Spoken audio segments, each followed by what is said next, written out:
Yeah, well, recently you mentioned several times that resonated with me the idea of not what's being said, but the place that it's coming from. So uh, I would call this place uh, reality, the essence of all that is, and therefore you find it at the center of everything, simply being and emanating outwardly. But we have these three uh, vessels of expression that's a possibility for us, and is thought, a word, and action. So if we say that the place is true, it can never be untrue. Always has been, always will be. As we've said sometimes, it is what it is. It's the essence of the universe. Therefore, since you're part of the universe, it can't help but be the essence of you. And all the teachings, they said, were fingers pointing at the moon. But even the moon is only a reflection of the sun. Because if you take away what's at the center of the sun, everything outside of it will die. It emanates, and all life and all creation comes pouring out of this center, this pure essence of beingness. So we as a human being can either be in alignment with this, or we could sequester ourselves off from it by our thoughts, by our words, and by our actions. We make a choice what we're going to think on, what we're going to speak on, what we're going to act on. The dramatic one is between thought and word, which we thankfully have some kind of filtering process where we can be a delay to decide which thought we're going to speak on. And ultimately also what we speak on, we can decide which one of those words will we act on. Think what a safety thing that is. And yet the same thing that can provide you safety can also lead you into danger. And the danger is to not be true to yourself, not to be true to the truth. Again, it can't be known by intellectual knowledge. It can't be known even by experience. But when you return to it and you realize this is the essence of who I am, suddenly from this place emanates the thoughts that are in alignment, that see the truth or the reality of the oneness of all. And then therefore thinking those thoughts being, it arises from pure awareness, but then thoughts that express the awareness of that pure unity then is selected into words that express it, and then actions that express it. This is what I would call integrity. But since we have a choice, there's the choice to align with that essence of self, which totally changes and transforms the human being.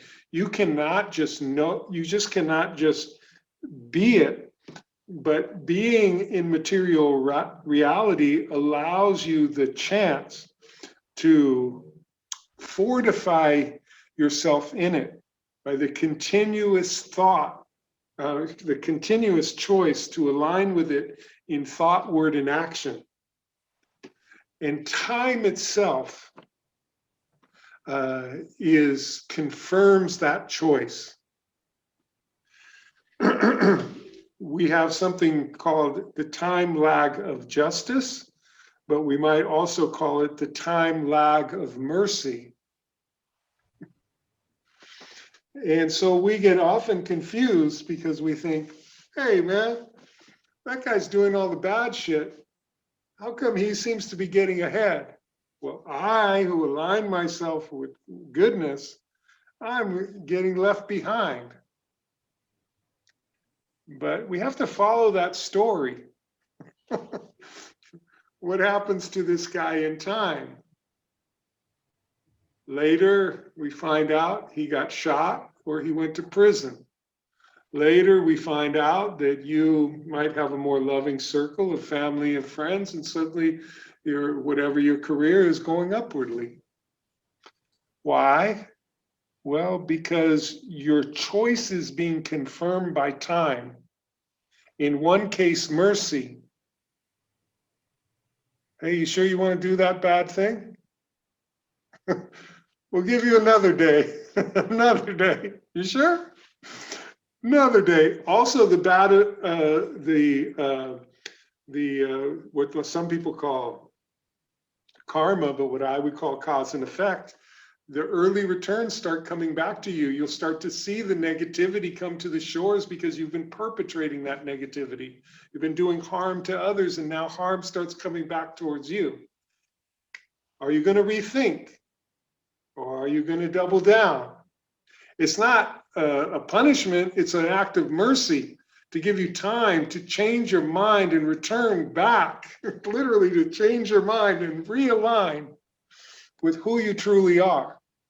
You've been given that chance to decide who you are. You're now a new being that comes out of all being.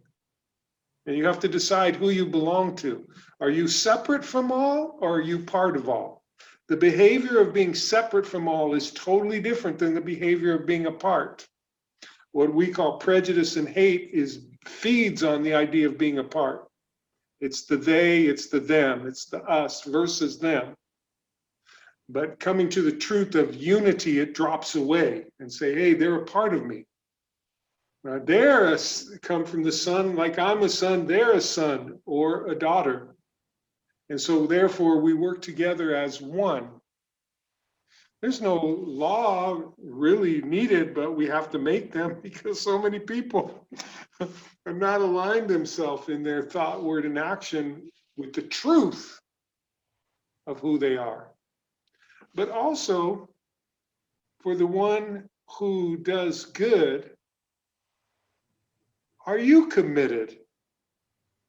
Or do you just want early rewards? Hey, I made a good choice. I should get everything given to me now. No, you're an imposter. You're not doing good for the sake of doing good. You're doing it because you're actually at heart greedy. So because you don't get your early rewards, they want to see if you'll sustain yourself in the choice of thought, word, and action in alignment with that goodness. I don't care if you call the goodness God. I don't care if you call the goodness Buddha nature. I don't care if you call the goodness the Tao. Just call it goodness, for goodness sake. It's probably the best one, right? Why do you do good? For goodness sake. Hey, I haven't figured out everything in the universe yet. But in my heart, I know I have to be true to myself. And looking inside myself, my thought turns and becomes aware of that truth. Now my thoughts begin echoing out of that truth. Now my words reflect that truth, and my actions. Will I say, well, how come everyone else isn't doing it? Well, if they're not doing it, I'm not going to do it. You haven't found it, right? All you want is some simplicity of trying to fit in and getting rewards. Hey, I should be rewarded because I did good. But the true one, which every true one we can see, they did it irregardless of what everyone else was doing.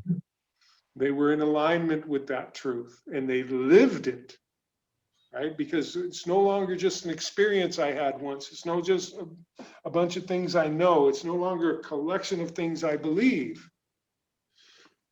I'm realizing who I am. And therefore, at some point, there isn't a thought of a thought, or a thought of a word, or a thought of an action. What started with choice ends up in the end to no choice at all. because I'm just being true to myself. It wasn't like there was a second choice not to be true to myself. So life offers us this opportunity. But for every person,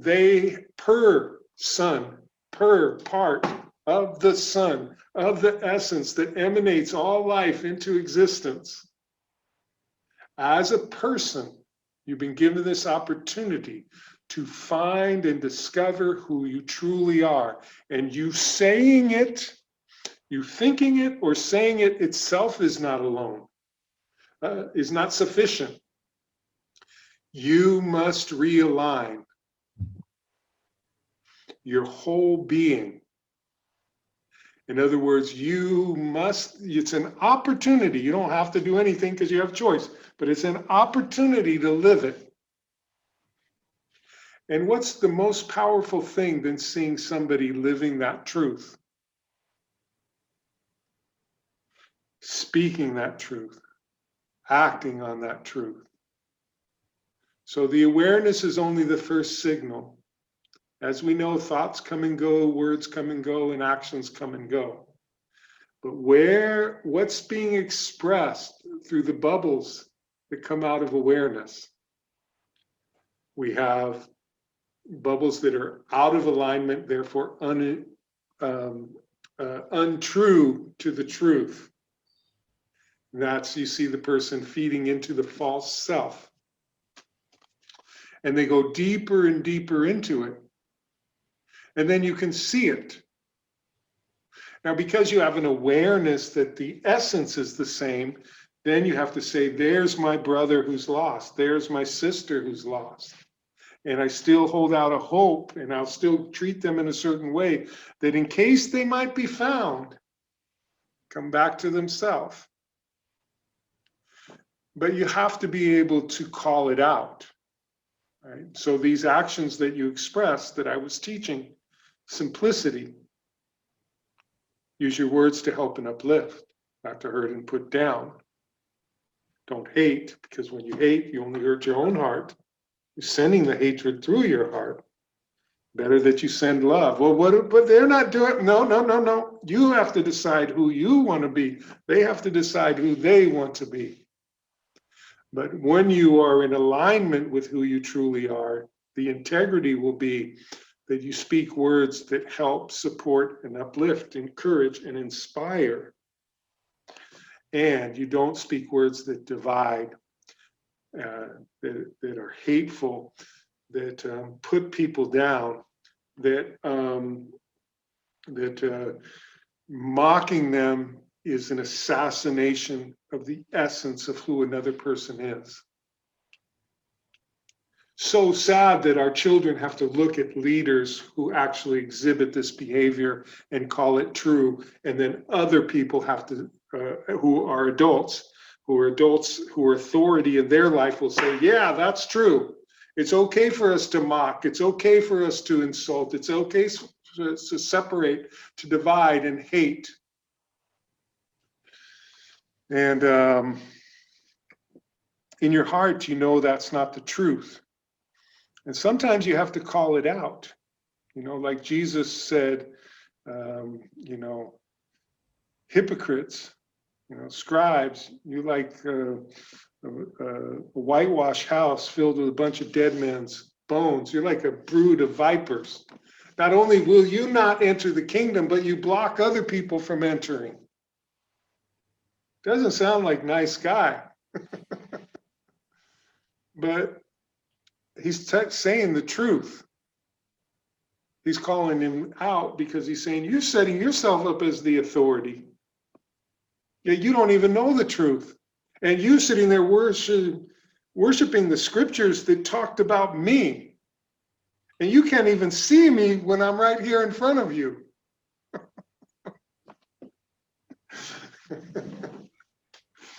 And now, after you leave this meeting, you're going in your secret rooms and you're talking about putting me to death. And you're the authority over me. You're the one leading other people in the ways of God. You're the blind leading the blind. And when the blind lead the blind, both of them are going to fall into the ditch. Oh, but by what authority do you say these things? What do we need? 2 witnesses? My Father witnessed me speaking the truth, and I give witness that I'm speaking the truth. That's all I need. Right? In other words, when you're in alignment as one with the higher power that created all, and you're speaking those words, there's 2 witnesses present. It's the drop within the ocean, and the ocean is behind the drop. Well, could all be a cause for great consternation, because we go into our heart and we find that we know what justice is, and we know what mercy is, and we know that all of this foolishness is in vain and based on ignorance, and all the suffering comes out of that ignorance, and we wish for it to be different. And we have all these institutions that are pointing supposedly to the truth, when the truth lives inside of us. And once you find it, you suddenly become painfully aware of where you are. You're in a place that doesn't really speak the truth, know the truth, honor the truth. And it's going to be painful, because you're going to have to make a choice to be it anyway. And it is that choice that actually solidifies it in you forever. Because you can't be separated by anything. Jesus wouldn't stop loving even when he was being whipped and put to death. And he said from the cross, Father, forgive them, for they know not what they do, because he knew that this kind of behavior comes out of ignorance. And ignorance itself is the only thing we need to heal. And some looked up and went, my God. He's not acting the way we are. Even though we did this to him, he returned love. He asked for forgiveness for us. And one of those centurions, dropped his spear. And he said, surely this is the Son of God. Because he was living it and put under the ultimate test. The ultimate test being death. Hey, are you gonna follow our way now? Will you admit that everything you said was a lie now? Would you bow to our authority now? You have no authority unless it was given to you from above. So no, I'm not. Well, we're going to take your life. You can't take it. The Father gave it to me. Nobody can take it. Let's put it a little bit, help you understand what's happening. I'm laying it down. That's what I think of it.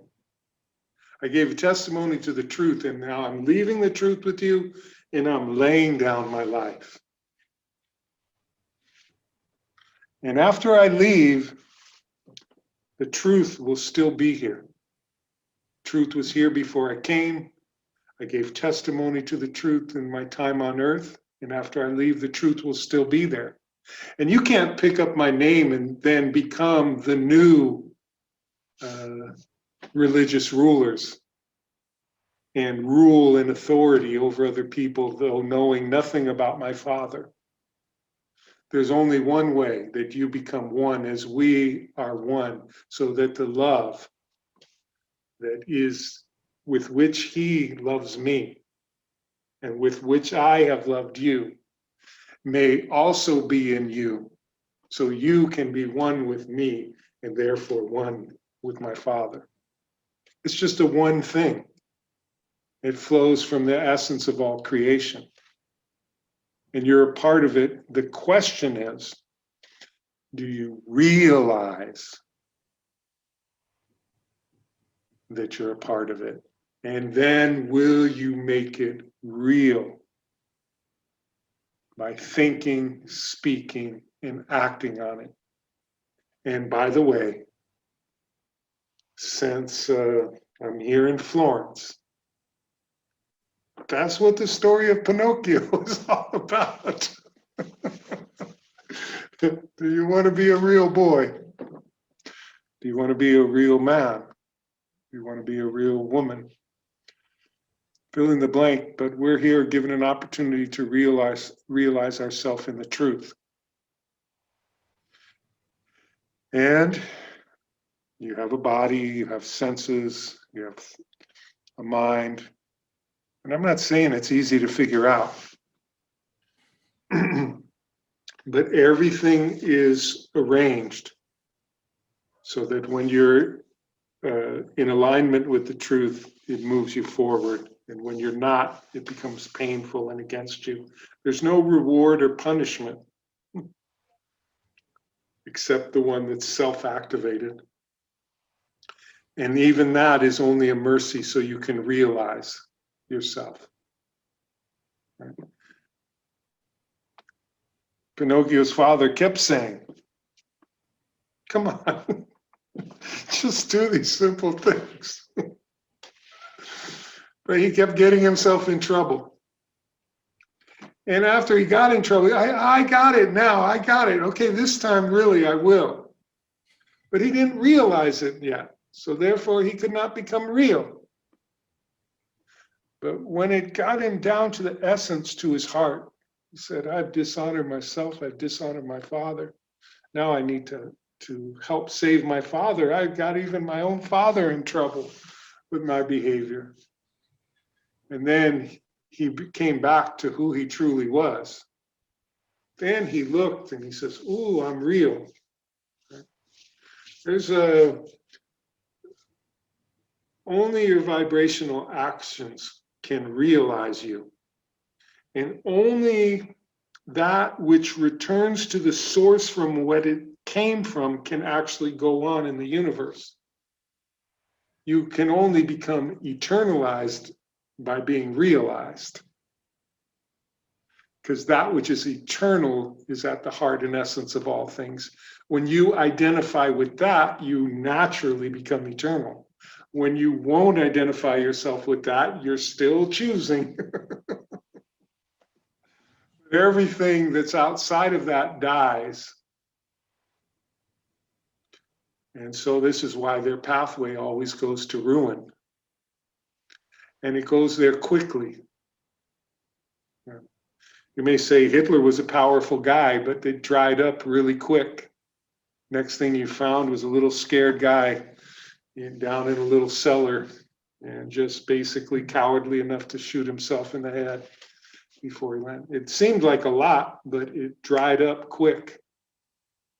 The way of darkness is dead end because there's nothing there.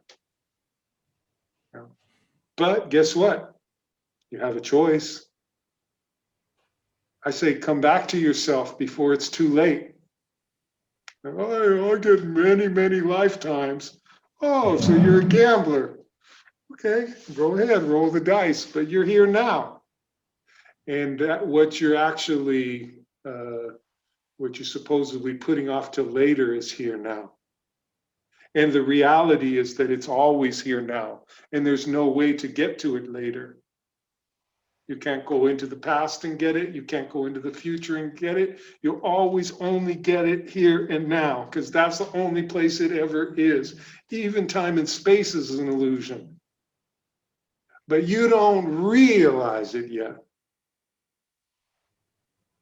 Well, okay, time's a ticking. You realize it now? Do you realize it now?